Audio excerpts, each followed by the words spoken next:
जटिल समस्या हो या भाग्य बाधा, हो व्यापार, नौकरी, शादी की समस्या, करियर की चिंता हो या वैवाहिक जीवन में हो सुख का अभाव, पाइए अपनी समस्त ज्योतिषीय तथा वास्तु समस्याओं का सरल, चमत्कारी, प्रभावशाली समाधान। एक जाना माना और विश्वसनीय नाम, आचार्य पंडित श्री वैभवनाथ शर्मा जी, काशी के 400 वर्ष पुराने प्रतिष्ठित और अंतरराष्ट्रीय ख्याति प्राप्त राज ज्योतिषी परिवार की 8वीं पीढ़ी के ज्योतिषी और वास्तु शास्त्री आचार्य पंडित श्री वैभवनाथ शर्मा जी के द्वारा व्यक्तिगत या फिर फोन पर अपॉइंटमेंट लेने के लिए कॉल करें 9818-300-146, 9990-724-131 या फिर ईमेल करें sharma.vaibhav@gmail.com पर।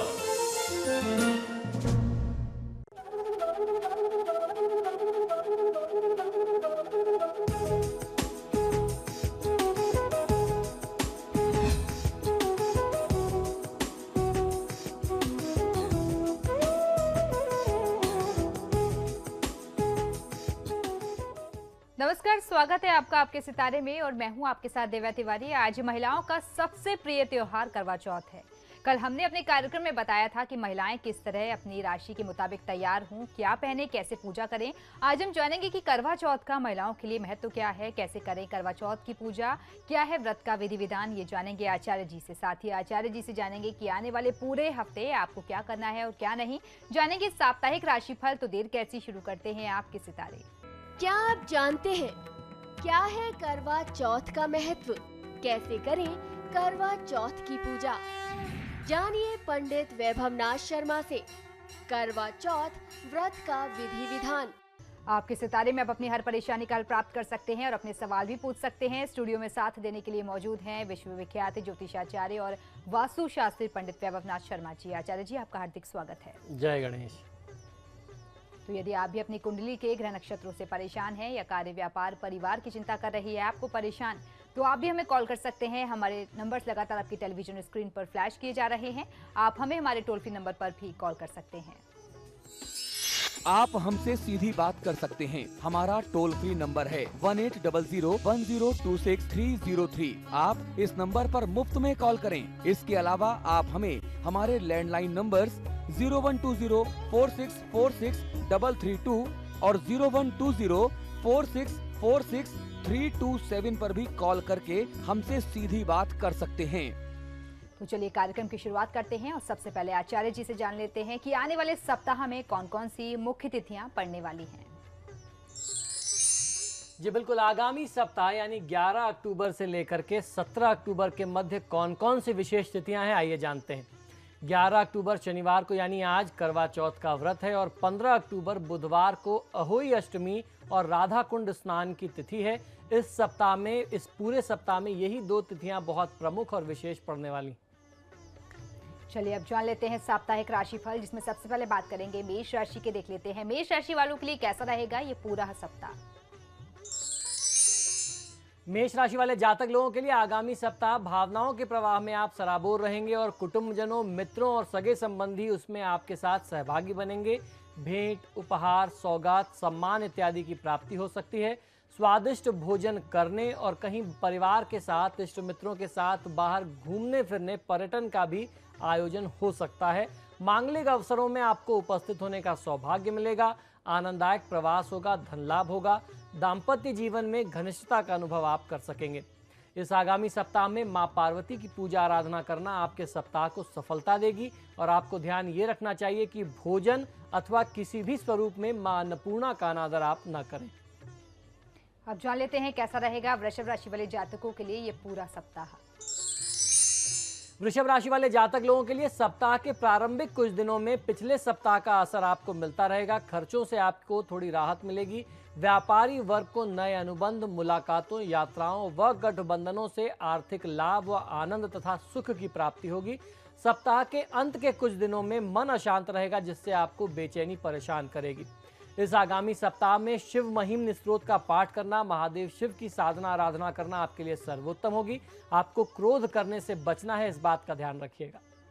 चलिए अब देख लेते हैं मिथुन राशि वाले जातक अपने सप्ताह को शुभ बनाने के लिए क्या करें और क्या ना करें। मिथुन राशि वाले जातक लोगों के लिए इस सप्ताह में किसी बड़े कार्य में थोड़े विलंब या अवरोध के बाद आप निर्धारित रूप से कार्य को पूरा करके आप लाभ ले सकेंगे। आर्थिक आयोजन सफल कर सकेंगे। विद्यार्थी वर्ग के अध्ययन के लिए यह सप्ताह मध्यम सप्ताह कहा जा सकता है। स्नेहीजनों और मित्रों के साथ मुलाकात होगी और उससे लाभ भी मिलेगा। नौकरी व्यापार में अनुकूलता का वातावरण बना रहने वाला है। आय में वृद्धि के संकेत होते दिखाई देते हैं। इस आगामी सप्ताह का पूरा लाभ लेने के लिए आपको गणपति पूजन करके सप्ताह को सफल बनाने का प्रयास करना चाहिए। किसी गरीब व्यक्ति का या उसकी परिस्थिति का आप अनादर ना करें। चलिए अब देख लेते हैं क्या कह रहे हैं कर्क राशि वाले जातकों के सितारे इस आने वाले सप्ताह में। कर्क राशि वाले जातक लोगों के लिए इस सप्ताह व्यावसायिक करियर, प्रोफेशन, बुजुर्गों के स्वास्थ्य की चिंता आपको परेशान करेगी। उसके साथ साथ सरकारी कामकाज जैसे क्षेत्र भी आपको चिंतित कर सकते हैं। शायद कार्य के बोझ से आप शारीरिक थकान का अनुभव करेंगे। चिंता करने से कुछ प्राप्त नहीं होता है, यह जानते हुए भी इस समय में आप थोड़ा चिंतित और परेशान रहेंगे। सप्ताह के अंतिम 2 दिन आप अपने वर्तमान समय का मूल्यांकन करेंगे और सकारात्मक निर्णय लेने के बारे में कुछ सोच विचार कर सकते हैं। इस आगामी सप्ताह में आपके लिए भी गणेश जी की पूजा आराधना बहुत विशेष लाभदायी रहने वाली है। आपको ध्यान रखना है कि आप यात्रा करने से इस हफ्ते में दूर रहें। और अब देख लेते हैं क्या कह रहा है सिंह राशि वालों के लिए उनके आने वाला सप्ताह। सिंह राशि वाले जातक लोगों के लिए इस सप्ताह आप यह ध्यान रखें कि आपके लिए अपने तात्कालिक हित जितने महत्वपूर्ण हैं उतने ही महत्वपूर्ण आपके दीर्घकालिक हित भी हैं। यानी बहुत सीधी सी बात है, जो तुरंत होने वाला फायदा है उसका ध्यान रखने के साथ साथ आपको आगामी भविष्य के फायदे को भी ध्यान में रख करके चलना है। ऐसा मत करिए कि आप अपने फ्यूचर की प्लानिंग ही ना करें, भविष्य के बारे में सोचें ही ना। छोटे लाभ के मोह में आकर के आप ऐसा कुछ ना करें जो आगे चल करके आपको कोई बड़ा नुकसान करता हो। इस सप्ताह आप किसी रूठे रिश्तेदार, प्रियजन, मित्र को मनाने के लिए कुछ उपहार खरीदने के बारे में विचार कर सकते हैं, उसे मनाने का प्रयास कर सकते हैं। कार्य व्यवसाय की स्थिति आपके लिए अच्छी रहने वाली है। इस आगामी सप्ताह में नरसिंह स्तोत्र का पाठ कर लेना आपके लिए सर्वोत्तम होगा। स्वास्थ्य संबंधी समस्याओं को अनदेखा मत करिए। चलिए बारी है कन्या राशि के, देख लेते हैं कन्या राशि वालों के लिए कैसा रहेगा ये पूरा सप्ताह। कन्या राशि वाले जातक लोगों के लिए इस सप्ताह पारिवारिक सदस्यों के साथ मिलजुल करके रहने से मन प्रसन्न होगा। ऑफिस में आपको अपना काम निकलवाने के लिए युक्तिपूर्ण तरीका अपनाना पड़ेगा। विकल्प के तौर पर रोजगार में नए अवसर भी आपको उपलब्ध होंगे। सफलता अर्जित करने के लिए दृढ़ प्रतिज्ञ होकर के कार्य करने की आवश्यकता है। महिलाओं के साथ छोटी छोटी बातों पर वाद विवाद की स्थिति बन सकती है। मीडिया से जुड़े लोगों के लिए यह सप्ताह कुछ लाभकारी रहने वाला है, पहले से कुछ ज़्यादा आपको फायदा मिल सकता है। इस आगामी सप्ताह में माता गौरी की पूजा आराधना कर लेना, यानी देवी स्वरूप की पूजा आराधना आपके लिए शुभ फलदायी होगी। व्यर्थ की भागदौड़ करने से आपको बचना चाहिए। अब देख लेते हैं क्या कह रहा है तुला राशि वालों के लिए उनका आगामी सप्ताह। तुला राशि वाले जातक लोगों के लिए यह सप्ताह आपके लिए मिश्रित फलदायी साबित होगा। इस सप्ताह ऐसे भी आपको लक्षण मिल सकते हैं, ऐसा भी हो सकता है कि अचानक कोई बड़ा और आवश्यक किस्म का खर्च आपके सिर पर आ जाए, आपके सामने आकर के खड़ा हो जाए, आप उससे मुंह नहीं मोड़ सकते, बच नहीं सकते। पैसों की स्थिति बिगड़ने का एक और कारण आपकी सोच है, जो या तो अहंकार के कारण या संकोच के कारण आपको मदद या सलाह मांगने से रोकती है। तो अगर आपको लगता है कि आपको अपने आर्थिक मामलों में किसी से सलाह लेनी चाहिए तो उसमें संकोच नहीं करना चाहिए, या अहम के भाव में आकर के भी आप उससे बचिए मत। अगर आप संकोच छोड़ करके अपने नज़दीकी लोगों से, अपने हितैषियों से बात करेंगे, सलाह मशवरा करेंगे, तो निश्चित ही आपको अच्छा मार्गदर्शन मिल सकता है और आपकी समस्या का समाधान मिल जाएगा। यदि प्रयास करें तो निश्चित इस सप्ताह लोगों से मिलने जुलने, बातचीत करने में आप बहुत कुशल रहेंगे और अपनी समस्या का कोई समाधान आप अवश्य निकाल लेंगे। आपके लिए भी इस सप्ताह में गौरी जी यानी देवी दुर्गा के स्वरूप की पूजा आराधना बहुत फलदायी होगी। व्यर्थ की भागदौड़ करने से आपको भी बचना चाहिए। चलिए तो आप देख लेते हैं वृश्चिक राशि वाले जातकों की राशि इस सप्ताह क्या कह रही है और कैसी है उनके सितारों की चाल। वृश्चिक राशि वाले जातक लोगों के लिए इस सप्ताह में बुजुर्गों, मित्रों, सगे संबंधियों से मिलने के योग बनते हैं जिनसे आपकी काफी समय से मुलाकात नहीं हुई। उनके साथ मेल मुलाकात से आपका मन प्रसन्न होगा, आप उत्साहित होंगे, हर्षोल्लास से मन भर जाएगा। सप्ताह के आरंभ के कुछ दिनों में आप कुछ सुस्ती व शारीरिक कमजोरी का अनुभव कर सकते हैं, किंतु अनावश्यक भागदौड़ के लिए भी आपको तैयार रहना पड़ेगा। ऐसे समय में सोच समझ करके कार्य करने व निर्णय लेने की सलाह आपको देता हूं। इस आगामी सप्ताह में भगवान शिव और शक्ति की उपासना यानी देवी और महादेव शिव की पूजा आराधना करना आपके लिए शुभ होगा, सर्वोत्तम होगा। और आपको ध्यान रखना है कि जाने अनजाने भी आपकी किसी बात से, आपके किसी व्यवहार से किसी का अनादर, किसी का अपमान ना हो जाए। चलिए अब देख लेते हैं कैसा रहेगा धनु राशि वालों के लिए उनका आने वाला सप्ताह और कैसी है उनके सितारों की चाल। धनु राशि वाले जातक लोगों के लिए आगामी सप्ताह अत्यधिक चिंता और भावनाओं के कारण शारीरिक और मानसिक रूप से व्यग्रता का, अस्वस्थता का अनुभव आप कर सकते हैं। सहकर्मियों से वाद विवाद तथा संघर्ष की स्थिति संभावित है। कोर्ट कचहरी के मामलों में सावधानी रखने की आवश्यकता आपके लिए बनती है। वाणी और व्यवहार में संयम रखना आपके लिए बहुत आवश्यक होगा। आय की अपेक्षा खर्च अधिक होंगे। गलतफहमी पैदा ना हो आपस के संबंधों में, इस बात का आपको इस हफ्ते में बहुत ज़्यादा ध्यान रखना होगा। इस पूरे हफ्ते को शुभ बनाने के लिए हर दिन गायत्री मंत्र का 108 बार जाप करना आपके लिए सर्वोत्तम हो सकता है। आपको दूसरी चीज जो सबसे ज़्यादा ध्यान में रखनी है वो ये कि इस पूरे हफ्ते में काले रंग के वस्त्रों के प्रयोग से आप जितना ज़्यादा बचा सकें खुद को, आपके लिए उतना शुभ होगा। अब जान लेते हैं मकर राशि वालों की राशि इस सप्ताह क्या कह रही है और सप्ताह को शुभ बनाने के लिए वो क्या करें और क्या ना करें। मकर राशि वाले जातक लोगों के लिए इस सप्ताह के आरंभ में पूर्व में किए गए कार्य के नतीजे अथवा परिणाम आपके लिए बहुत उत्साहवर्धक नहीं होंगे। जितना आपने अंदाजा लगाया होगा उतने अच्छे परिणाम नहीं आएंगे। साझेदारों के साथ के संबंध अच्छे और मधुर रहेंगे। कला क्षेत्र में कुछ अलग योगदान करने का अवसर आपको प्राप्त होगा।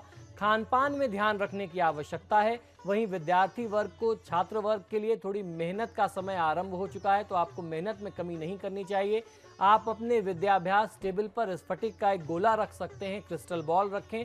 तदुपरांत रोज सुबह माता सरस्वती और अपने इष्टदेव का स्मरण करने से विद्याभ्यास का आरंभ, यदि आप उनको स्मरण करके, ध्यान करके करते हैं तो आपको फायदा मिलेगा। इस आगामी सप्ताह में लक्ष्मी चालीसा का पाठ करना आपके लिए लाभकारी होगा। बिना सोचे समझे धन का निवेश करने से आपको बचना चाहिए। चलिए बारी है कुंभ राशि की, देख लेते हैं कुंभ राशि वालों का आने वाला सप्ताह कैसा रहने वाला है और कैसी है उनके सितारों की चाल। कुंभ राशि वाले जातक लोगों के लिए सप्ताह के उत्तरार्ध में नियमित कामकाज के बोझ से राहत पाने के लिए पार्टी, सिनेमा, नाट्यकला मंचन या पिकनिक का आयोजन आप कर सकते हैं। खुद को कुछ रिलैक्स आप करना चाहते हैं तो ऐसी चीज़ों का आपको लाभ मिल सकता है। नए वस्त्र, अलंकार खरीदने या धारण करने का, पहनने का अवसर भी आपको मिलेगा। सार्वजनिक तौर पर मान सम्मान मिले, पद प्रतिष्ठा में वृद्धि हो, ऐसे लक्षण बनते हैं। आध्यात्मिक प्रवृत्तियों के लिए यह समय श्रेष्ठ कहा जा सकता है। स्वास्थ्य के प्रति आपको सावधान रहने की हिदायत देता हूं। आपको सुझाव है कि अपने स्वास्थ्य का ध्यान रखिएगा। इस पूरे सप्ताह को शुभ बनाने के लिए भगवान विष्णु की पूजा आराधना यदि आप करते हैं, पुरुष सूक्त का पाठ करते हैं तो आपको बहुत अच्छा फायदा मिलेगा। जब भी आप वाहन का प्रयोग करें तो असावधानी से वाहन ना चलाएं, इस बात का भी आपको ध्यान रखना चाहिए। चलिए अब देख लेते हैं कैसा रहेगा मीन राशि वालों के लिए उनका साप्ताहिक राशिफल। मीन राशि वाले जातक लोगों के लिए किसी भी मामले में तत्काल निर्णय करने की वृत्ति रहेगी। आप तुरंत डिसीजन लेना चाहेंगे। सप्ताह के मध्य में निवेश संबंधित मामलों में आप गंभीरता से विचार विमर्श करेंगे। संतान का स्वास्थ्य या विद्याभ्यास संबंधी प्रश्न चिंता का कारण बन सकते हैं। छात्र वर्ग को, विद्यार्थी वर्ग को अच्छे नतीजे लेकर के आने के लिए खूब मेहनत की आवश्यकता होगी। आप पढ़ाई के टेबल पर श्री गणेश जी का एक चित्र रख सकते हैं जो नकारात्मक ऊर्जा को दूर रखेगा और आपको अच्छी पढ़ाई में बहुत ज़्यादा सहायता मिलेगी। भगवान श्री भैरव जी की पूजा आराधना करना इस सप्ताह मीन राशि वाले जातक लोगों को बहुत अच्छा फायदा दे सकता है। तो भैरव चालीसा का आपको पाठ करना चाहिए और आपको ध्यान ये रखना है कि इस पूरे हफ्ते में आप किसी से पैसे उधार ना लें। अगर आप एक बार पैसे उधार ले लेंगे तो इस कर्ज को उतारने में आपको बहुत ज़्यादा समस्या आने वाली है। फिलहाल यहाँ रुकेंगे एक छोटी सी ब्रेक के लिए। ब्रेक के बाद जानेंगे आज का महा उपाय, जिसमें जानेंगे कि करवा चौथ के लिए किस तरीके से पूजा का विधि विधान करना चाहिए।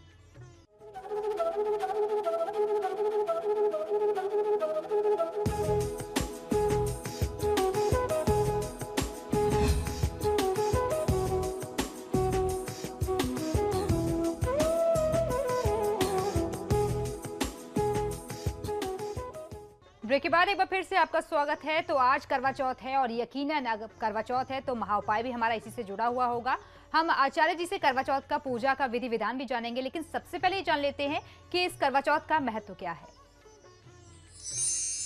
जी बिल्कुल, करवा चौथ का विधान क्या है, करवा चौथ का महात्म क्या है, आइए जानते हैं। और जो विधि मैं आपको बताता हूं, अगर आप इस विधान के साथ करवा चौथ की पूजा इस बार करते हैं तो निश्चित ही आपको, महिलाओं को बहुत अच्छा फायदा मिलेगा। हर बार के लाभ से कहीं ज़्यादा लाभ आप इस वर्ष अनुभव करेंगे। पति पत्नी के बीच में जो प्रेम है, जो सौहार्द है, वो बढ़ेगा और निश्चित ही पति को दीर्घायु की प्राप्ति होगी। कार्तिक मास की जो चतुर्थी तिथि होती है, उस दिन विवाहित महिलाओं के द्वारा करवा चौथ का व्रत किया जाता है। करवा की पूजा अर्थात मिट्टी के जलपात्र की पूजा करके चंद्रमा को अर्घ देने का महात्म्य इस पर्व में होता है, इसलिए यह व्रत करवा चौथ के नाम से जाना जाता है। करवा चौथ का व्रत प्रत्येक महिला अपने अखंड सौभाग्य व सुहाग की रक्षा एवं पति की लंबी आयु मंगल कामना के लिए करती है। करवा चौथ विवाहित महिलाओं के लिए सबसे प्रिय और सबसे महत्वपूर्ण व्रत माना जाता है, क्योंकि यह व्रत उनके पति को लंबी उम्र प्रदान करता है। इस व्रत का पालन पूरे विधि विधान से किया जाए तो पति की लंबी उम्र के साथ साथ आपकी और भी जो मनोकामनाएं होती हैं वह भी पूरी हो जाती हैं। चंद्रमा के उदय के बाद श्री चंद्रदेव व भगवान श्री गणेश की आराधना करने का विधान होता है। इस पर्व में करवा चौथ के पूरे दिन पत्नी द्वारा उपवास रखा जाता है। इस दिन महिलाएं रात्रि में आकाश में चंद्र उदय से पूर्व 16 श्रृंगार करके चंद्रदेव के उदित होने की प्रतीक्षा करती हैं। व्रत का समापन चंद्रदेव को अर्घ देकर के ही किया जाता है। यदि इस व्रत को पालन करने वाली पत्नी अपने पति के प्रति मर्यादा से, विनम्रता से, समर्पण के भाव से पारिवारिक जिम्मेदारी का निर्वहन करे और पति भी अपने समस्त कर्तव्य एवं धर्म का पालन सुचारू रूप से पालन करते रहें, तो ऐसे दंपति के जीवन में सभी सुख और समृद्धि सदैव बनी रहती है। चलिए, तो ये तो आचार्य जी ने हमें बताया कि इस व्रत का महत्व क्या है और किस तरीके से कामनाओं की पूर्ति की जा सकती है इस व्रत के द्वारा। अब आचार्य जी से जान लेते हैं कि इस व्रत के पीछे की कथा क्या है। पौराणिक कथा इस व्रत की ऐसी मान्यता है कि भगवान श्री कृष्ण ने द्रौपदी को इस व्रत का महात्म बताया था और इस व्रत को करने का सुझाव दिया था।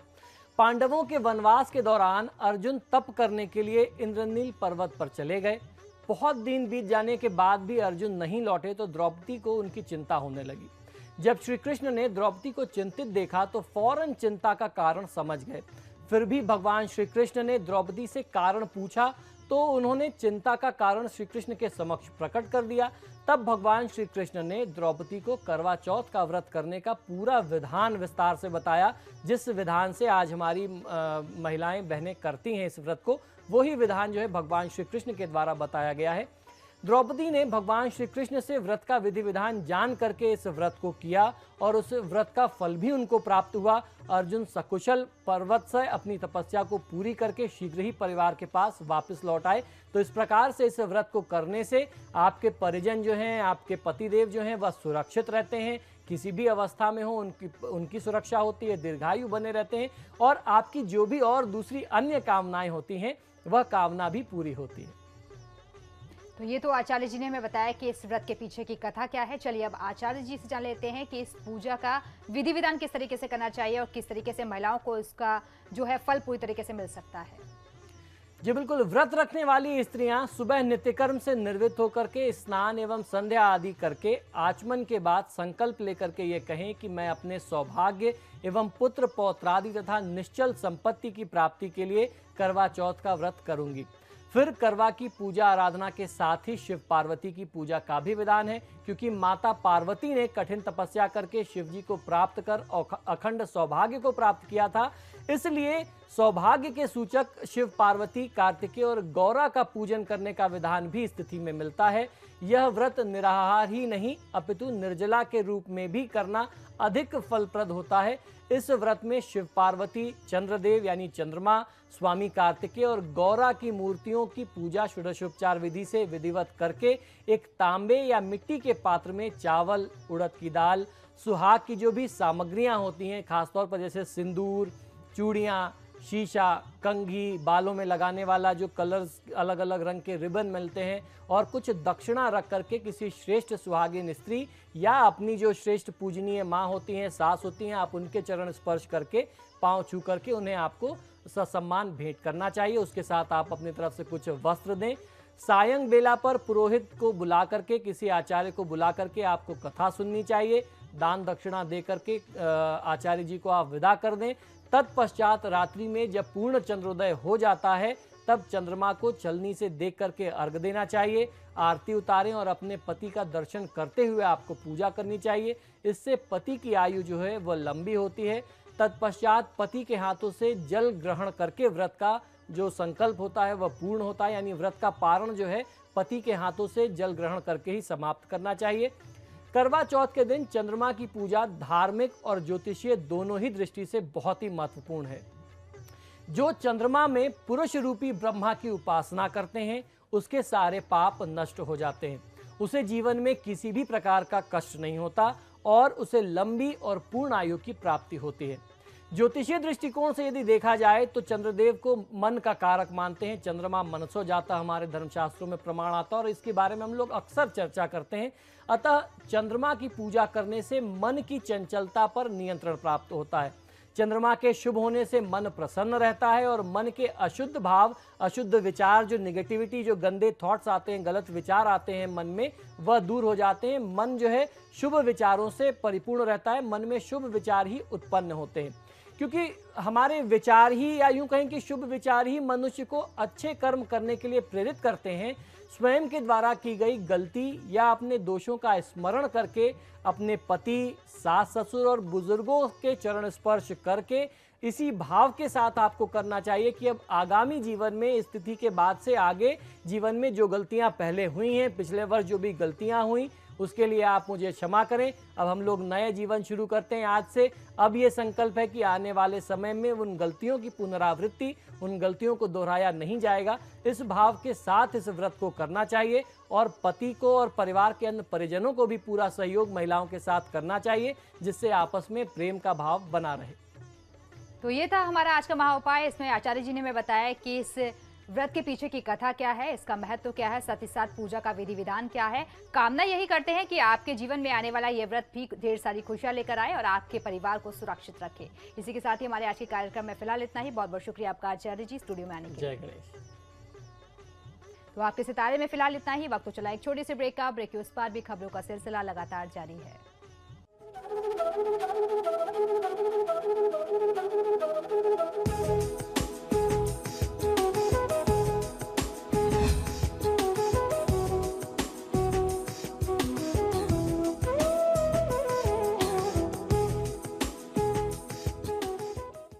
जटिल समस्या हो या भाग्य बाधा हो, व्यापार, नौकरी, शादी की समस्या, करियर की चिंता हो या वैवाहिक जीवन में हो सुख का अभाव, पाइए अपनी समस्त ज्योतिषीय तथा वास्तु समस्याओं का सरल, चमत्कारी, प्रभावशाली समाधान।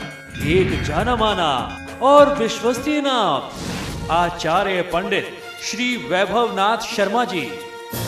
काशी के 400 वर्ष पुराने, प्रतिष्ठित और अंतरराष्ट्रीय ख्याति प्राप्त राज ज्योतिषी परिवार की 8वीं पीढ़ी के ज्योतिषी और वास्तु शास्त्री आचार्य पंडित श्री वैभवनाथ शर्मा जी के द्वारा व्यक्तिगत या फिर फोन पर अपॉइंटमेंट लेने के लिए कॉल करें 9818 300 146, 9990-724-131 या फिर ईमेल करें sharma.vaibhav@gmail.com पर।